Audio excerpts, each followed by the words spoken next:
Welcome everyone to the Postbox Ladies Night Out. Now we would like from our dear Pam to say a few words, please.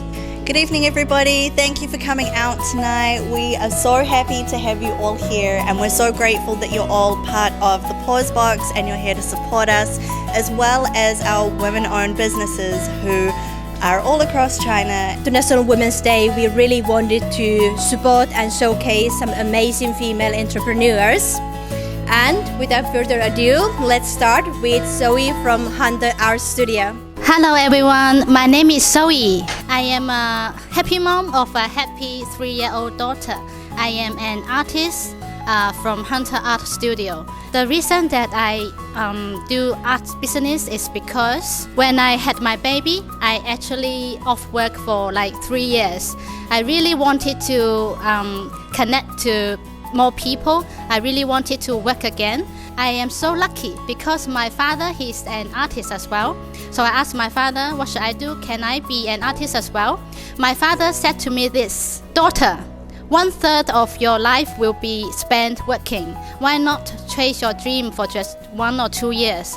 So I was so inspired, and then I convinced myself to be an artist, and after 1 month I had my studio. My dream is to help people to appreciate simple things through nature and through beautiful things. I would like to invite Zoe from Coffee Lean to come on the stage next. I'm from Coffee Lean. I'm the brand manager of Coffee Lean, and we have 2 shops now in Guangzhou. During last year, we have bigger issue to share with you guys, because everybody knows that we're kind of a cafe, restaurant, bar, and then during the virus, it's really hard to survive. Especially last year, like from January to almost May, we have to close down. During that period, we're moving to the online stage. We're doing TikTok, we're doing everything you can imagine, and turns out after that, then we have a lot of events when the lockdown is finally open. We finally feel that we have the community again. We survive. Next, we would like to hear from Lupa from Upthink. My name is Lupa and I run a coach training company in Guangzhou that is called Upthink Coaching. I wanted to share about the power of choice. When my son was 4 months old, I decided that it was time for me to start going back to my professional career. I wasn't quite sure what I could do with a 4-month-old baby. The first choice I made is to find an online job, and then I started transitioning to professional coaching. And I think every time I was starting new training, I was starting a new venture, I was choosing a new client, I was choosing a new direction in my business, I was making choices. It was so easy to limit myself to the choices that were obvious in my situation as I thought.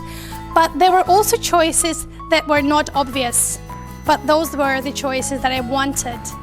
And those are often harder choices, but I think my journey taught me if you go for the choices you want, then you find a way to get there.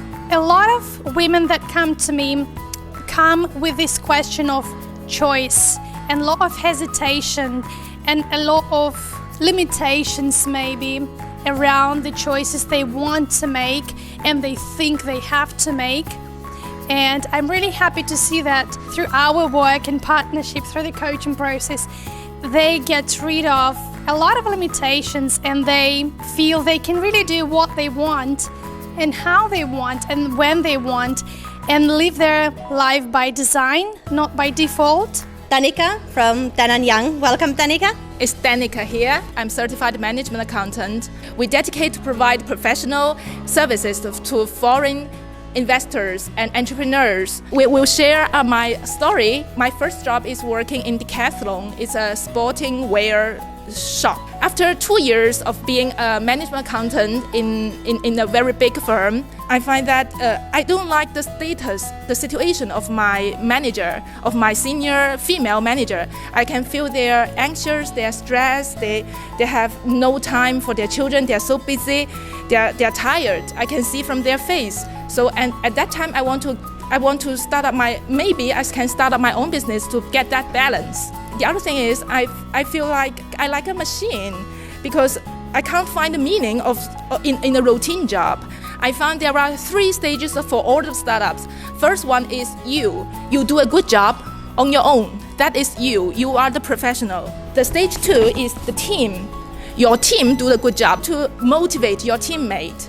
How to do the time management, how to team building, what is the culture of your team. This is stage 2. Stage 3 is strategic planning, like you have to set the vision or mission of your company. So I hope everything can get into this stage and have your own life and make your dream come true. It is not that too hard to have your own business. Be brave and don't give up. Coach Kara from K to Fit, welcome. When I was a kid and all through high school, I was bullied, like constantly, for everything I did, for like the way I looked.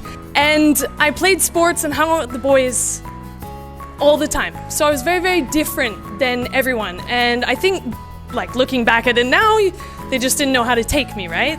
The only place, like there was one place that I shined, and that was when I was on the sports field. I was always chosen to be one of the captains. But I'm like looking at all these kids, and you got the athletes going, choose me, Kara, choose me. And then you got the little kids who don't do sport or are not confident in it or have never played before, either standing or hiding or, just uncomfortable because they know they're gonna be chosen last, right? Those are the kids I chose. A chance, an opportunity to feel better and feel confident and hopefully give them something, even if they didn't like sport, but just something to look forward to. But looking now, deep down, I think that's why I became a coach, is because I knew I was good at fitness. I knew I was good at sports, and I knew I could share my love of that and help other people embrace themselves no matter where they were at. Like one step forward is a step forward to becoming a healthier, fitter, more successful, more confident you. Last but not least, we would like to hear from our very own Pam from Pam Coaches Humans. Once upon a time, there was a hopeful, brave young woman who moved to a faraway land. She came to teach English. Funny, right? Thinking she'd only stay for a few years and move on to the next adventure. Little did she know that she would fall in love with the city of Guangzhou, with teaching small, adorable children, and with her Prince Charming. And she was super happy until she wasn't. Visa problems turned her newfound love into a long-distance relationship. Office politics turned her work environment toxic, if anybody can relate to that feeling. And the enchanting city became cold and isolating. Our heroine battled on day after day alone, wishing for her fairy godmother and not finding her. So one day, she found out about life coaching and she decided, yes, that is for me. Now, while I seem to have misplaced my magical fairy wand tonight, I too have seen that brave woman. As a mixed-race baby raised by a solo mum who immigrated to a faraway land, I have always been a foreign alien. And that's why I decided to build my coaching business on that foundation. Living in a foreign environment can be isolating and alienating, and as women, we often find our own care and well-being pushed to the bottom of the priority list. Sometimes we need someone to objectively listen, someone to tell us to pause, and someone to act as a guide in our story without telling us that if it's too hard, just go home. For International Women's Day 2021, thank you for coming out to join us. Enjoy a pause for yourselves. Open!